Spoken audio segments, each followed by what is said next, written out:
Hello everyone, my name is Cazembe, Reiki Master Teacher, Holistic Practitioner, Symbologist and Tantric Practitioner, and also DJ and Dom.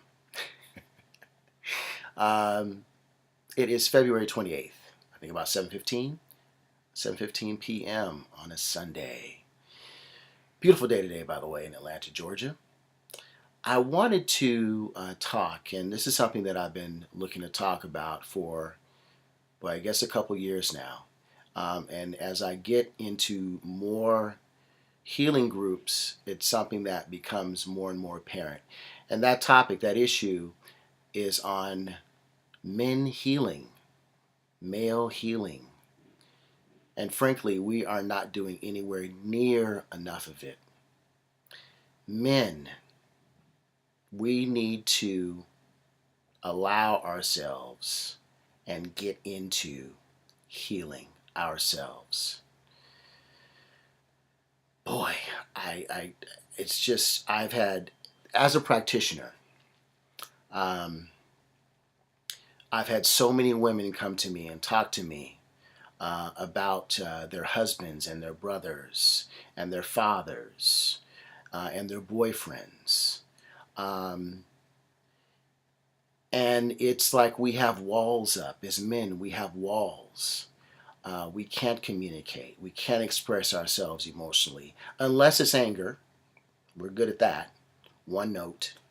Um, we don't communicate well, and it's really it's really, I'll say it. It's really destroying our families. It's destroying relationships. It's destroying our job relationships. It's blocking and destroying our flow of abundance and manifestation. It's completely destroying our bodies, our physical health, our mental health, our emotional health, um, because we just refuse to receive the healing that, as practitioners, we so fervently suggest other people get. And the reason is ego. And the ego is there like that because it's about fear. If I stay angry with you or if I put up a wall, then I won't have to deal with the pain that exists inside. I see it all day long. And it is, if I had $1 for every woman that comes to me and has talked to me about their husband or their boyfriend or their brother or their father or their uncle or their cousin, I damn near be a millionaire. So I had to post this. The last few months, last probably 6 months, I've had a lot of sisters come to me and talk to me about this issue. And I want this video to be something that men and women look at. And this is for, I started to put this in, like I said, I started to put this into groups, but this issue it's just worldwide. It's worldwide, it's national, it's communal. I don't care what you are, black, brown, yellow, white, purple, blue, pink, it doesn't matter. We have created a patriarchal society that is on men is in terms of what we have created. Obviously, there are men that carry out the same, parameters and precepts of this archetypal, this patriarchal society, but it's been constructed by men. So we have ourselves to blame for that. Thank you so much. We're so incredible, fantastic. But it has really done. Obviously, we see that see the damage that has been done to women that we have oppressed, and then there's another layer. We have done the damage and have harmed ourselves, and because we're kind of steering the boat here, we're really just now, I think, kind of starting to wake up and see the damage that we've done to ourselves. Um, as a practitioner, I have been in groups, in healing sessions, where it has been about, as far as the male practitioner is concerned, about what that male practitioner can do to that female healee that's on his table. I can make him cry, bruh. I always break him down. They always do that with me. Oh, she did this, she did that. Okay, that's great. Well, my question, though, to those brothers is, well, when's the last time you did that? When's the last time you emoted? When's the last time you released?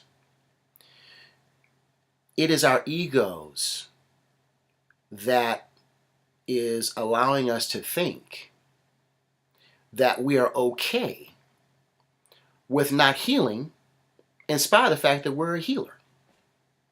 Now, obviously, as healers, we use the term healer, but we're just helping someone heal themselves. We understand that. We understand that. But still, with the term healer, somehow it's okay for us to put our hands on someone and be a conduit for healing for someone, and us not allowing or not putting ourselves in the same situation that we are having for someone else, not allowing ourselves to receive that same healing from someone else. We've convinced ourselves that we don't need it, or we don't have time, or we're good. I'm good. I don't need that. I'm good, man. I'm straight. I don't need it. So when I'm in these healing groups, when I'm in some of these circles that I see, and this is anywhere from, doesn't matter what it is, Reiki to Tantra to whatever it is, to counseling and therapy. If we do get on the table, then we're as stiff as a board. We're not emoting. We're not letting it go. And again, that's fear. It's fear.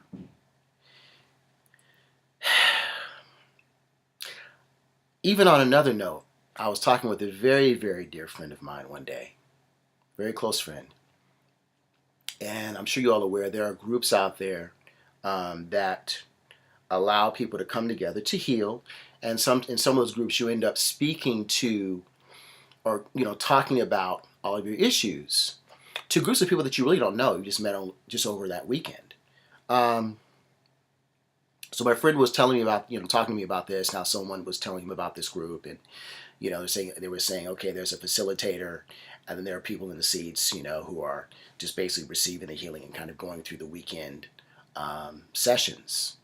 And my friend made the comment that, well, I'm not the person in the seat. I'm the person I'm the facilitator. I'm the person behind the podium.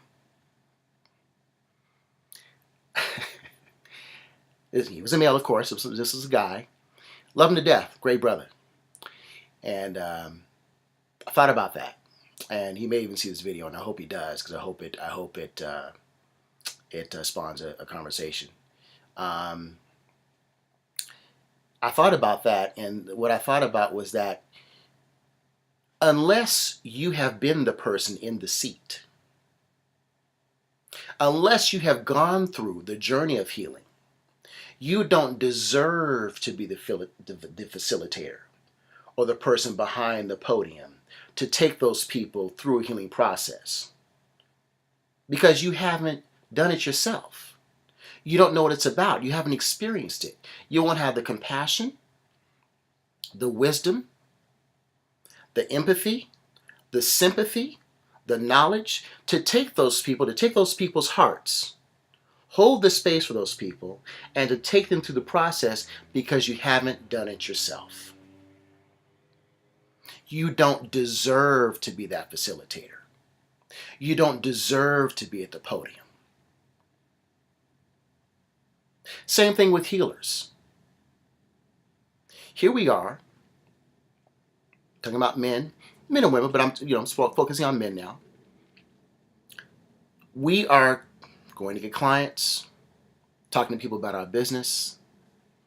How can you expect, or what do you think that you have to give beyond just some techniques if you have not experienced that healing?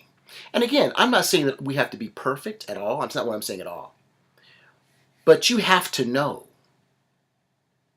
And I'm saying this from my own experience and the healing that I've gone through, healing that I'm currently going through, and the healing that I will further experience. I'm not exempt like anyone else. No one is exempt here, including me. So you have to know that you need to be on that journey. Because if you are not, particularly if you are a hands-on healer, you end up bringing that junk, that stuff that you have not dealt with, to your clientele because you have not taken the time to properly cleanse yourself, to get healed, and to embrace vulnerability and your truth. So you've got all this baggage, all this stuff that you're bringing to that healing session. I don't care how good your technique is. I don't care. I don't care what attunement you have. It doesn't care. The energy doesn't care. All it knows is that you've got a 5,000-pound gorilla on your back that is forcing you to put on this armor of protection that is fear, that prevents you from seeing yourself as a human being, human meaning man, man meaning matter, human, a spiritual man, spiritual being that needs energetic cleansing, emotional cleansing, mental cleansing and healing, physical healing, the whole nine.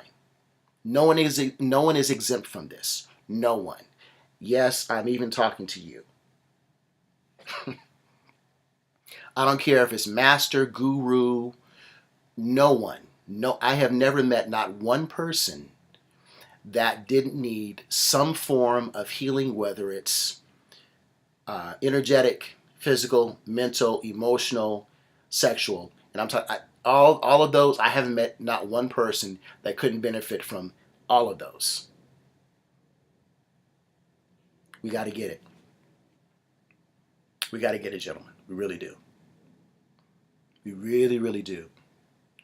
We are fooling ourselves into thinking that we're okay. But yet, we're asking other people to get on our table and receive some healing. Expecting other folk to go and get counseling when we refuse to do it ourselves. And instead, what we also do is we comment on what we just did to that person, that sister, that woman on the table. Oh, bruh. When they come to me, they cry, bruh. I make them cry. Ha ha! Well, again, when's the last time you did that? When's the last time?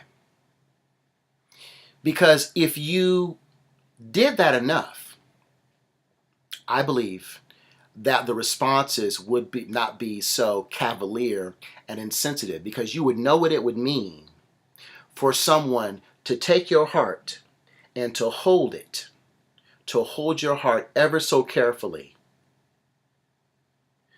to guide you through the healing process. You would know how that feels. So you would also know the importance of your position, operating with compassion and light and love, when someone were to come to you and emote or release or cry or do whatever they need to do, because you would know that, okay, I got to be on point here. Let me hold this heart. Let me hold this space. Let me give this person as much love as I can muster up. With the Divine Mother, Father God, the eternal sacred source, let me just hold this space because I know they need it while they go through their thing. Let me just be a conduit. You would know how important it is. There wouldn't be any flippant comments about that, because you knew that just yesterday you were on the table and you had a bunch of tears running down your eyes and snot running out your nose, going through your issues. You would know this. And that's a part of life. Healing process, just like grief, the process is a part of life, just like life and death. It's a part of life. So I just can't emphasize this enough, fellas. Today, and if not today, this week, promise yourself, for you, not for me, for you and your sister, your mother, your girlfriend, your wife, your daughters, promise yourself that you will talk to someone about something that you have not ever mentioned before, but that's been heavy on your heart. Let's say you say, okay, well, there's nothing really that's like that. All right, that's fine. How about a desire? How about just something that that is true to you that you've just never expressed? Find someone that you can do that with this week. Please. Find someone. Work that muscle. Because when you are truthful, speaking from the heart, that's where you're vulnerable. But it's also where you're at your most powerful, honest, and true. Because you're sitting in your truth. The truth that Spirit gave you. You can only be who you are. Now perhaps you say, you know what? I can't do that, bruh. Can't go through the ridicule. Okay, I get it. It's tough sometimes, I understand that. But my response to that is this. There is some folks that will accept you for who you are. Sometimes you got to go find them. But I guarantee you'll never find them if you don't start somewhere. I would say there's probably some person in your life right now that you just may be overlooking that you could express something to, and they will accept it and accept you for who you are. I really believe that. And understand that when we express our truth, when we stand in our truth, that in and of itself is a way to heal. Depending upon what we're talking about, it's a way to excavate and release. It can be very cathartic. You feel like, oh, thank you. Weight just came off your shoulders, and all you did was talk. When we do those things, I wholeheartedly believe that this personal journey that we as healers and as men and everyone is taking, it will make us better practitioners. It'll make us better people. We'll have better relations with our wives, our girlfriends, our boyfriends, our sisters, our brothers, our sons, our daughters. We'll be better leaders. We'll be better masters and gurus and CEOs. We'll be better human beings. So please, men, get healing, and women, please support your men in being healed. Please support them in being healed. Exalt them, raise them up. Let them know that you'll accept them for who they are. I have a class on March 12th and 13th coming up. It's a Nuyusui Reiki class. And anyone who's been a student of mine, I tell them that they can always come to me for healing sessions. And now that they're students, it's just a love offering. Why do I tell them that? Well, because as a practitioner, I understand that you, above all people, need to be healing. We need to be healing. We can't put our hands on folk doing this healing work and we have just 100,000 pounds of gorilla mess on us. We've got to be going through it. We've got to be excavating. We've got to be cleansing, releasing. We've got to be doing it. Again, I'm not saying that you should be at the end of it. I don't think there really is an end because the onion layers run deep. But you've got to be doing that. Practice what you preach. So that's why I do that. It's really, really important. As healers, as practitioners, as counselors, as pastors, priests, it's even that much more important that we get the healing that we expect other people to get as well. Thank you so much, everyone. My name is Cazembe Abena. I just again want to encourage you, men and women, particularly men, go and get your healing today. Women do it. We need to do it. And find a man, if you can, that you can talk with. Because I think that there is something that happens between men and between same-sex exchange of vulnerability. Of course, if you're a man, you want to talk to a woman, that's fine. I think we have to do both. I think we have to do both. We have to talk to the opposite sex and we have to talk to the same sex. I think it's extremely important. I think there is something that a certain familiarity, a certain sympathy that, and certain empathy that you're going to get when you talk to a person who is of same sex and you express some pains and struggles and sorrows. There'll be a certain connection there that the opposite sex just can't give you. Again, I think we need to do both, but I really also want to encourage that as well. I know when I was going through the passing of my mother in 2010, there was really only one man that I could talk to, maybe a couple, and a bunch of women, a bunch of women. Um, so men, be prepared to hold that space, hold that heart of another man, give him support, and uplift him, exalt him, without judgment, without critique, without ridicule. Women, please do the same thing, and you all are pretty good at doing it. Continue, and if you feel you need to do it more, then you probably do need to do it more as well. All right, I think I've rambled enough. Peace, love, and light to you all. My name is Cazembe. Cheers.